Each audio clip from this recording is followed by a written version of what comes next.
이 질문을 딱 받자마자 누군가가 딱 떠올랐는데 그게 공교롭게도 저희 남편이었어요. 저희 남편도 같이 명상을 하는 수행자이기도 한데 제 남편이 왜 떠올랐냐면 저희 남편의 특징이 조용하다고 해서 뭐 말수가 되게 적고 이렇지는 않아요. 뭐 장난 잘 치고 저랑 잘 노는데 어떨 때 조용하냐면요. 누군가를 만나서 대화를 할 때 저희 남편의 특징은 질문을 많이 던져요.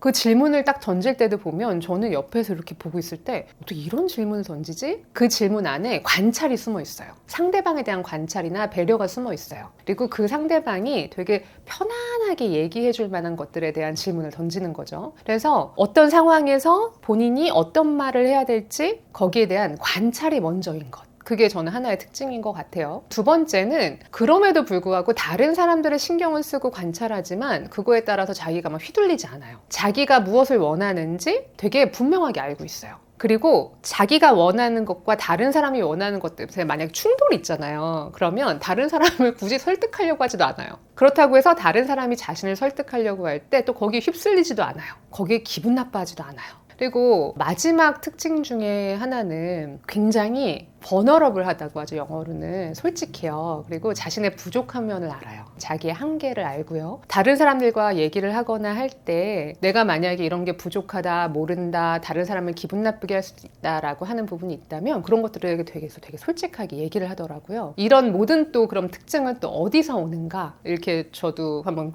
궁금해 해봤거든요. 질문 자체에서 답이 있는데 이런 분들은 사실 마음이 굉장히 단단한 분들이에요. 그리고 마음이 깊은 분들이라고 저는 표현하고 싶어요. 이 단단하고 깊다는 거는 이런 겁니다. 자기가 자기 자신을 굉장히 잘 알고 있을 때 오는 자존감 같은 거예요. 그래서 이런 분들은 다른 사람의 말을 휘둘리지 않지만 다른 사람의 말을 경청해요. 이 모든 것들이 굉장히 가능한 양면성이 공존해요.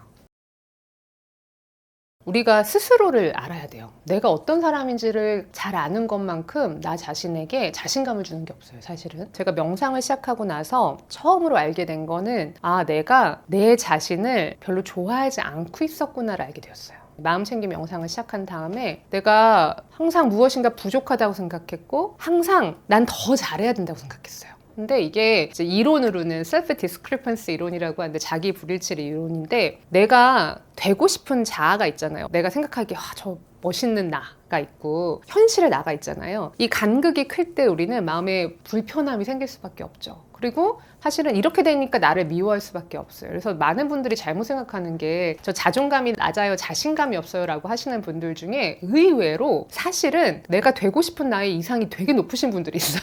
이거는 의외로 나를 너무 사랑하는 거예요. 그래서 나는 이 정도는 돼야지 이렇게 생각을 그냥 막연하게 하고 계시는 분들이 되게 많다는 거예요. 근데 저는 이제 명상을 하고 나면서 내가 그렇구나를 봤어요. 이제 나는 뭐 예를 들어 어디 가서 뭐 하면 이 정도는 인정받아야 되고 사람들이 다 날 좋아해야 되고 뭐 이런 거 있잖아요. 이걸 딱 보고 나니까 현실에 나는 그렇지 않잖아요. 처음에는 되게 저도 불안했어요. 자괴감 들고 막 이랬거든요. 근데 나중에 이제 명상이 깊어지면서 뭘 보게 되냐면 딴 게 아니에요. 뭐 제가 막 이상한 정신 세계에 들어가서 무언가를 보는 게 아니라 그냥 현실을 보는 거예요. 현실을 보고 나면 뭘 보게 되냐면 사람이라는 것. 그러니까 우리 인간으로서의 존재할 때 우리는 모두 다 조금은 이상하고 여러분 우리 주변 사람 다 그래요. 다 자기만의 방식으로 이상하고요. 자기만의 방식으로 불완전해요. 우리가 생각하는 완벽한 사람이라는 건 사실 존재하지 않아요. 이건 마치 여러분들이 비싼 잡지 딱 펴놓고 페이지 딱 보면은 모델들 모공 같은 거 다 포토샵으로 지운 얼굴 있죠. 이런 걸 보면서 피부는 이런 거 이렇게 생각하는 거와 똑같아요. 피부는 안 그래요, 원래. 암만 피부 좋은 모델도 크게 보면 다 모공 보여야 되고 잡티가 있어요. 그걸 가리고 완벽하게 보이는 건 불가능하다는 거예요. 그래서 마음챙김 명상을 통해서 여러분들이 지금 이 순간에 현실을 있는 그대로 본다는 건 나뿐만 아니라 주변 사람들도 그렇게 보기 시작하는 거예요. 그러면 되게 신기한 힘이 생겨요. 뭐냐면 지금의 이 순간에 나를 긍정할 수 있게 되는 거예요.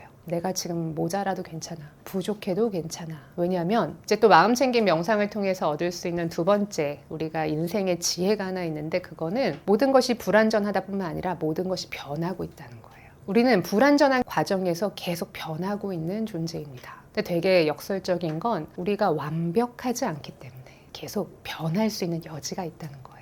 이 모든 것들을 여러분들이 스스로 체험하고 체득하고 나면 나로 있는 게 편안해지기 시작해요. 이건 뭘 의미하느냐? 여러분들이 스스로를 좋아하기 시작했다는 거예요. 그러면 되게 신기한 일이 일어나요. 남들이 나를 좋아하는지 아는지 신경 안 써도요. 내가 나 자신을 좋아하기 시작하면 남들도 나를 좋아하기 시작해요.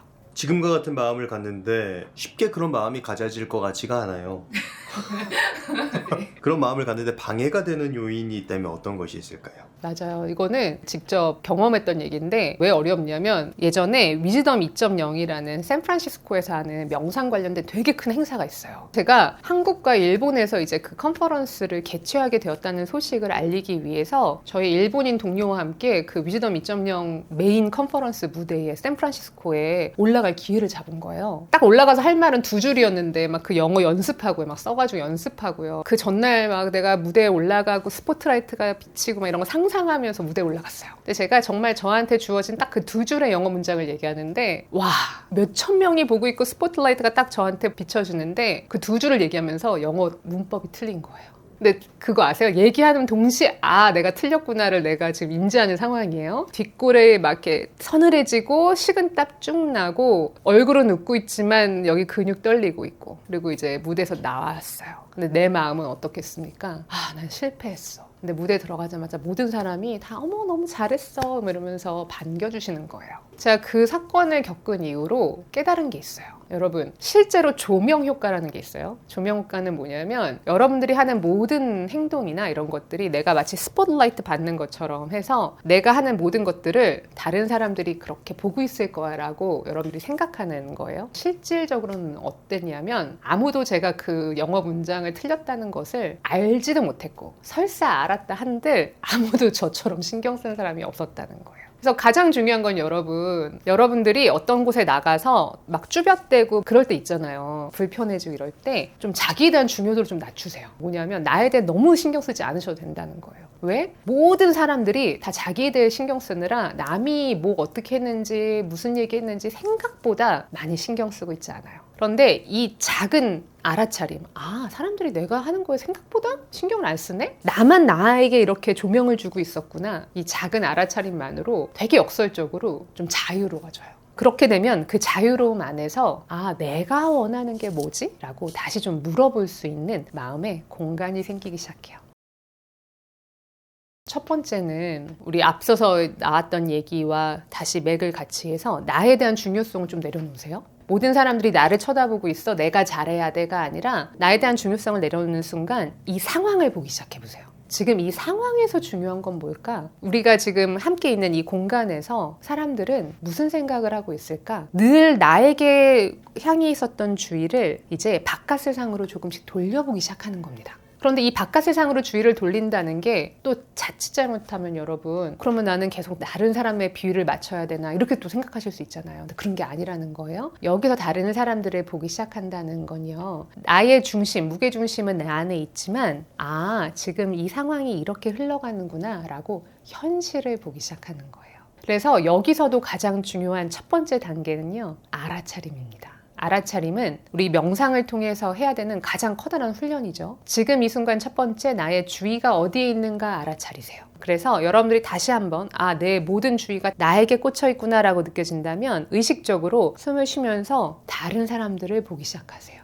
제가 되게 재밌었던 일화가 하나 있어요. 뭐냐면 신입생 환영회를 내가 가야 되는데 얼굴이 너무 빨개져서 고민이라는 어떤 여학생의 편지가 온 거예요. 마보에. 근데 그 여학생이 자기는 안면 혼조증 때문에 약간 대인관계 기피증이 생기기 시작했다. 아 근데 이제 신입생 환영회에서 사람들 처음 만나는데 내가 또 얼굴이 너무 빨개지면 나 어떡할까 너무 걱정이 돼서 지금 그 신입생 환영회를 갈지 말지 고민이다. 이렇게 메일이 왔거든요. 그래서 제가 뭐라고 썼는지 아세요 여러분? 가서 다른 사람들 얼굴이 얼마나 빨개지는지 한번 보세요. 다른 사람들은 긴장하면 어떤 것들이 나오는지 한번 보세요. 내 얼굴이 빨개질까 봐 걱정하시는 게 아니라 다른 사람들은 긴장하면 어떤 행동을 보일까를 한번 보세요 였는데 실제로 이분이 답장을 주셨어요. 다른 사람들도 보니까 어떤 친구는 말을 더듬고 어떤 친구는 막 손에 땀이 나고 얼굴에 땀이 나고 또 어떤 친구는 자기처럼 얼굴이 빨개지고 어떤 친구는 목소리가 갑자기 너무 커지고 다 긴장하면 나오는 행동들이 있더라는 거예요. 그래서 자기 차례가 돼서 얼굴이 빨개졌을 때 아 나도 긴장하는구나 이렇게 느꼈대요. 그리고 두 번째는 또 재밌는 건 나는 너무 빨개졌다고 느꼈는데 딴 사람들은 잘 몰랐다는 거예요. 이런 마음도 한번 이렇게 마음 먹고 해봐야지 에서 끝날 가능성이 큰데, 이런 것들을 좀 강화해서 이런 생각의 흐름을 내재화시키고 내 걸로 만드는 그런 방법도 있을 것 같거든요. 어떻게 하면 좋을까요? 저는 즉각적으로 여러분들이 좀 한번 경험을 해보시면 좋을 것 같아요. 그래서 제가 즉각적으로 해보는 방법을 좀 알려드릴게요. 저도 어떤 모임 같은 데 나갔는데, 뭐 그런 모임 있죠, 여러분. 혼자 나갔는데 아는 사람 아무도 없고 막 되게 뻘쭘하게 내가 있어야 되고, 그들끼리 막 아는 것 같은데 나는 혼자 이렇게 있어야 될 때가 있잖아요. 그럴 때는 저도 되게 긴장되거든요. 나 여기서 무슨 말 하지? 막 이렇게 위축이 되는 것도 사실이에요. 그럴 때 제가 실질적으로 해보는 연습이에요. 뭘 하냐면, 저는 그때 일단은 아무도 아는 사람들이, 거기 안에 있는 사람들이 모르게 제 호흡으로 돌아와요. 호흡으로 돌아오면서 제 발바닥의 감각으로 돌아옵니다. 이게 되게 중요합니다, 여러분. 내 몸에 그라운딩 하는 거예요. 이걸 그라운딩 기법이라고 얘기하는데요. 내 몸의 감각으로 돌아오는데, 그냥 감각으로 돌아오는 게 아니라 내가 안전하다고 느끼는 몸의 감각으로 일단 돌아오세요. 그러면 내가 무슨 말을 해야 되지? 나는 여기서 어떻게 행동해야 되지? 라는 막 생각들 대신 그냥 내 몸의 신체적 감각으로 이곳에 이렇게 편안하게 그냥 머무는 거예요. 그리고 두 번째는요, 무언가를 하겠다는 생각이 계속 들 거예요. 우리가 마음이 불안할 때 그때 통제욕구가 나온다고 했잖아요. 그럼 통제욕구가 나오면 뭘 하려고 하냐면 그냥 뭔가를 하려고 합니다. 이게 그냥 만고의 진리예요. 뭔가 내가 불안하면 뭐라도 해야지라는 생각이 든단 말이에요. 그래서 막 안 했던 말 막 하고 막 되게 크게 웃고 막 이렇게 할 때가 있잖아요. 일단은 만약에 지금 그러고 있는 거라면 알아차리는 거예요. 내가 지금 약간 불안한 마음에 이렇게 행동하고 있구나. 일단 첫 번째 그라운딩을 하면서 바로 자연스럽게 그렇게 느껴지게 될 거예요. 내 몸에서 지금 긴장이 있고 이런 것들이 나를 이렇게 만들고 있구나. 그러면 저는 그 다음에 뭘 하냐면요, 실제적으로 너무 긴장할 때, 몸에 긴장감이 느껴질 때 실질적으로 주먹을 꽉 쥐었다가 이완을 하면서 몇 번 숨을 깊이 들이마시고 내쉬어요. 이것만으로 여러분, 우리의 미주신경계를 자극해서 부교감 신경 활성화를 통해서 몸이 좀 이완되는 효과가 있어요. 그래서 첫 번째는 몸으로 돌아오는 거예요. 그리고 두 번째는 이제 여기서부터가 되게 중요한데, 여러분들의 나약함을 그냥 인정하는 거예요. 여기서 쿨한 사람 되려고 노력하지 않으셔도 돼요. 그냥 제가 첫 모임이라 좀 떨리네요. 제가 여러분들 다 되게 친하신 것 같은데 제가 좀 약간 첫 모임이라서 그런지 좀 떨리고 어색하네요. 긴장되네요. 이게 제가 아까 제 남편이 갖고 있었던 되게 좋은 점인데, 자신의 한계를 얘기하거나 자신의 부족함을 사람들 앞에서 드러내는 것에 부끄러움이 없어요. 그러면 사람들이 어떻게 해줄까요, 여러분? 그러시군요. 괜찮아요, 괜찮아요. 우리 다 처음에 그랬어요. 그렇게 얘기해 줄 겁니다. 오늘도 괜찮은 척 버티는 마음에게, 이 책은 여러분들이 버티고 계신다면, 여러분들의 마음이 지금 뭔가 버티는 느낌이라면, 저는 이 책이 여러분들에게 작은 위로가 될 뿐만 아니라 실질적인 도움이 되는 방법을 알려드릴 수도 있을 거라고 생각을 합니다. 그것은 제가 만든 게 아니에요. 이 명상이라는 것은 수천 년부터 인류가 가져온 지혜입니다. 그래서 여러분들이 막연하게 명상에 대해 가졌던 두려움이나 거부감 같은 거 있잖아요. 이거 나를 너무 답답하게 하는 거 아니야, 이런 게 아니라 일상에서 내 마음을 좀 더 이해하고자 하시는 분들은 꼭 한번 이 책을 통해서 마음 챙김 명상을 시작해 보셨으면 좋겠습니다. 오늘의 심리학은 여기까지 하도록 하겠습니다.